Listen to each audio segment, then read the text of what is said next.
So এটা হচ্ছে কস্তরা দি পাদোবা সিটির কস্তরা অফিস এখানেই। আর আজকে আমি আসছিলাম আমার কার্ডের জন্য।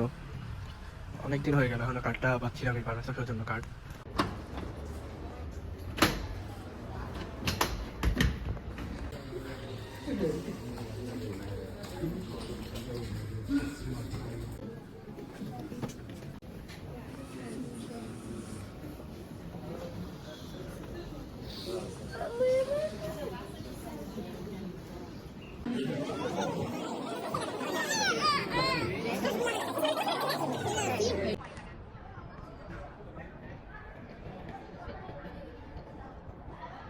আসসালামু আলাইকুম, আশা করি সবাই ভালো আছেন, আমিও ভালো আছি।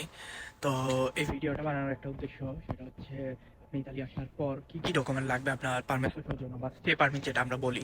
অ্যাজ এ স্টুডেন্ট হোক আর যে কোনোই হোক, জব, আনএমপ্লয়েড, রেফিউজি, সব কিছুর জন্য হচ্ছে আপনার একটা পারমিট থাকে, যেটাতে আপনি হচ্ছে ইতালিতে থাকেন। সো ওই স্টে পারমিটটা বানানোর জন্যই। তো আজকে আমার ফিঙ্গারপ্রিন্ট কমপ্লিট হয়ে গেছে। ফিঙ্গারপ্রিন্ট এর আগেও আমি দিয়ে দিয়েছি, আমার একটা ডকুমেন্ট মিসিং ছিল, ওটা সাবমিট করতে আসছিলাম, আর হচ্ছে আমার রেসিডেন্সেরও কিছু কাজ ছিল। সো ওইটার জন্যই হচ্ছে কিছু ইনফরমেশন অ্যান্ড কাজের জন্য আসছিলাম। তো এ টু জেড সকল কাজ শেষ আজকে আমার। তো ভাবলাম যে হ্যাঁ, যেহেতু যে সব কিছুই আমার শেষ হয়ে গেছে কমপ্লিট, দ্যাট মিনস হচ্ছে এখন প্রপারলি ইনফরমেশনটা শেয়ার করা যায়।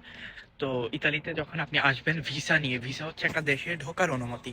দ্যাট মিনস হচ্ছে ভিসা পেলে আপনি ইতালিতে প্রবেশ করতে পারবেন বা সেনজেন কান্ট্রিগুলোতে যাইতে পারবেন। এটা হচ্ছে আপনার এন্ট্রি পারমিট। বাট এখানে থাকার জন্য যেটা দেয় সেটা হচ্ছে স্টে পারমিট। সো দুইটা দুই জিনিস।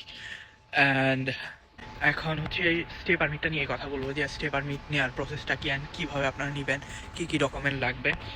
সো ইতালিতে আসার পর আপনাদের প্রথম যে কাজটা হবে সেটা হচ্ছে আপনাদের পোস্ট অফিসে ইয়োলো কিট ছাড়তে হবে। তো ইয়োলো কিটটা কি, এটা হচ্ছে আপনি পোস্ট অফিসে যাওয়ার পর বলবেন যে আমি আর একটা ইয়োলো কিট লাগবে। তো তারা আপনাকে একটা খাম দিবে বড়, যেটাতে কিছু ডকুমেন্ট থাকবে অ্যান্ড ফর্ম থাকবে, যেগুলো আপনাদের ফিল আপ করতে হবে। পাশাপাশি কিছু ডকুমেন্ট আছে যেগুলো অ্যাটাচ করে হচ্ছে পোস্ট অফিসে আপনাকে জমা দিতে হবে। সো যখন আপনারা ইয়োলো কিটটা ছাড়বেন, ছাড়ার পর আপনাদের একটা ডেট দেওয়া হবে, একটা রিসিপ্ট দেওয়া হবে যে কত তারিখে আপনারা হচ্ছে কস্তরায় আসবেন। এটা হচ্ছে কস্তরা ইমিগ্রেশন, পুলিশের ইমিগ্রেশন অফিস। তো এখানে হচ্ছে বেসিক্যালি আপনার ফিঙ্গারপ্রিন্ট অ্যান্ড অন্যান্য ডকুমেন্টের কাজ হয়।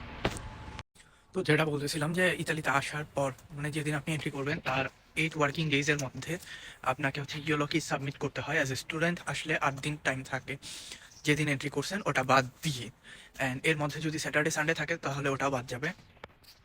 আর অন্যান্য ভিসায় আসলে সেটা ভিন্ন, ওটার ইনফরমেশন, এক্সাক্ট ইনফরমেশন আমি জানি না, বাট রিলেটেড কিছু একটা হবে। তো তখন হচ্ছে আপনাকে কস্তরার জন্য ইয়োলো কিটটা পোস্ট অফিসে ছাড়তে হবে অ্যান্ড কস্তরার জন্য আপনি ডেট পেয়ে যাবেন। তো আপনাকে সেই ডেটেই হচ্ছে আসতে হবে কস্তরায়। আসার পর হচ্ছে আপনাকে কিছু ডকুমেন্ট থাকে যেগুলো সাবমিট করতে হয়। তো এর মধ্যে হচ্ছে আপনি ইউনিভার্সিটির ইনরোলমেন্ট থাকে, ইনরোলমেন্ট পেপার যেটা অফার লেটার, সেটা। দেন হচ্ছে আপনাকে অস্পিতি দিতে হবে। অস্পিতি হচ্ছে আপনি যার বাসায় থাকেন সে আপনাকে একটা ডকুমেন্ট দিবে।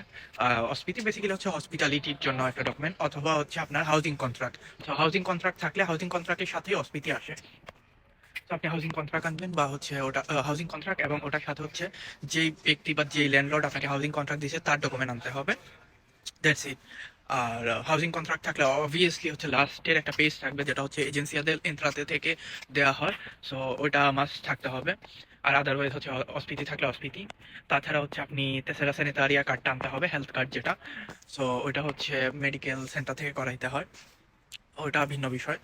এরপরে হচ্ছে এই এই ডকুমেন্টগুলো বেসিক্যালি লাগে। আপনার পাসপোর্ট লাগবে, 3 কপি ছবি লাগবে, তেসরা স্যানিটারিয়া। তো কার্ড তো পাবেন না, বাট রিসিপ্টটা আপনার কাছে থাকবে ওটা। অ্যান্ড দেন হচ্ছে অস্পিতি।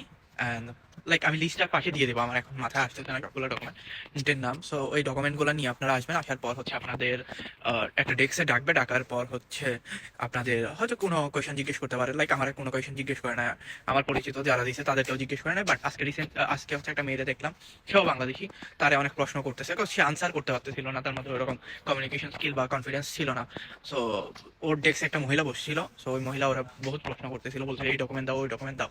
তো মেয়েটা প্রপারলি আনসার করতে পারতেছিল না, সো সাসপিসিয়াস ছিল তার অ্যাক্টিভিটি। তো ওই জন্য ওরে অনেক প্রশ্ন করছে। লাস্টে কি হয়েছে জানি না, বিকজ আমার টার্ন কমপ্লিট হয়ে গেছিল, আমি চলে আসছি।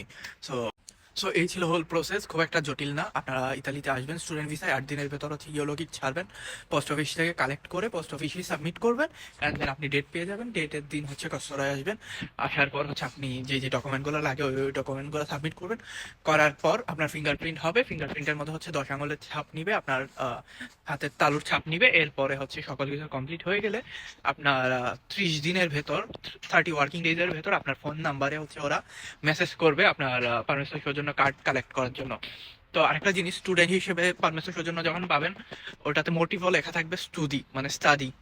আর হচ্ছে নর্মাল গুলাতে নর্মাল থাকে, অনেকগুলোতে আনএমপ্লয়েড থাকে, অনেকটাতে হচ্ছে রেফিউজি থাকে। তো বিভিন্ন রকমের হয় পারমিশন সৌজন্য। স্টুডেন্টদের জন্য বেসিক্যালি যেটা দেওয়া হয় এটা হচ্ছে স্টাডি পারমিট, স্টে পারমিট, মোটিভও থাকবে স্টুডিও, অ্যান্ড এটা দিয়ে আপনি হচ্ছে উইকলি 20 ঘন্টা কাজ করতে পারবেন।